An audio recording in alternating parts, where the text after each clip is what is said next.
Hi hello അസ്സലാമലൈക്കും. ഞാനിതാ ഒരു കുക്കറിൽ പെട്ടെന്ന് ഉണ്ടാക്കാൻ പറ്റിയൊരു ബീഫ് ആരെങ്കിലും എല്ലാം വിരുന്നെല്ലാം വന്നാൽ നമുക്ക് വേഗത്തിൽ ഉണ്ടാക്കാൻ പറ്റിയൊരു കറിയാണ് കേട്ടോ. നല്ല ടേസ്റ്റും ഉണ്ടാവും. അപ്പം ഞാൻ പറഞ്ഞതുപോലെ നിങ്ങൾ വെച്ച് നോക്കണം. ഞാൻ 1 കിലോ ബീഫാണ് കേട്ടോ എടുത്തത്. 1 കിലോ ബീഫ് എടുത്തിക്ക് പിന്നെ അതിന് 4 വലിയ ഉള്ളിയാണ് എടുത്തത്.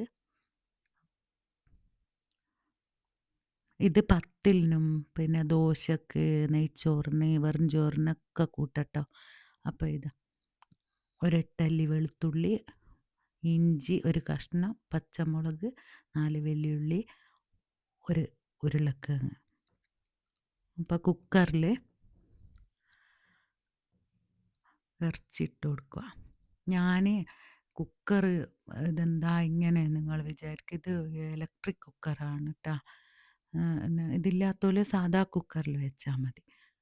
ഞാൻ സാധാ കുക്കർ ഇല്ലാത്തത് കൊണ്ടാണ് ഇതിലുണ്ടാക്കുന്നത്.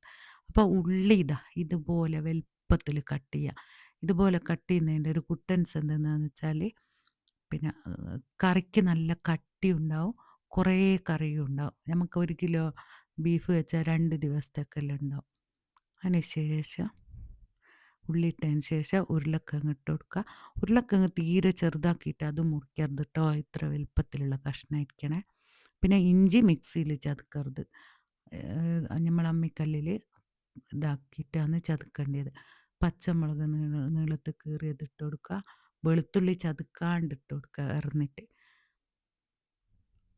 അതിന് ശേഷം 2 ടേബിൾ സ്പൂണ് മുളക് പൊടി, 1/4 ടീസ്പൂണ് മഞ്ഞൾപ്പൊടി, 1 ടേബിൾ സ്പൂണ് മല്ലിപ്പൊടി,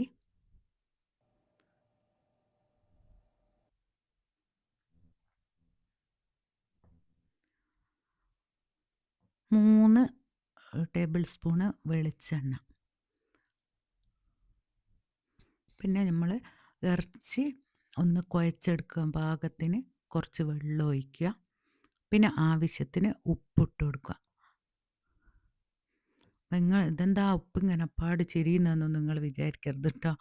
ഉപ്പെല്ലാം പാകത്തിനേക്ക് നമ്മൾ ഒരു കൈയിൻ്റെ അളവാണ് ഇതെല്ലാം. എന്നിട്ട് ഇതുപോലെ നന്നായിട്ടൊന്ന് കുഴച്ചെടുക്കുക. എന്നിട്ട് ഈ കൈമേലുള്ള മഞ്ഞൾ മുളയെല്ലാം ഒന്ന് അതിലേക്ക് ആക്കാൻ വേണ്ടി കുറച്ചും കൂടി ഒന്ന് വെള്ളം തളിച്ച് കൊടുക്കുക. അപ്പോൾ ഇതാ ഒരു 8 വിസിൽ അടിഞ്ഞതിന് ശേഷം തുറക്കുക. നമ്മൾ കുക്കർ അട അട ഇത് ഉണ്ടാക്കി കഴിഞ്ഞിട്ട് തീ ഓഫ് ചെയ്തിട്ട് കുറേ കഴിഞ്ഞിട്ട് തുറക്കരുത് കേട്ടോ.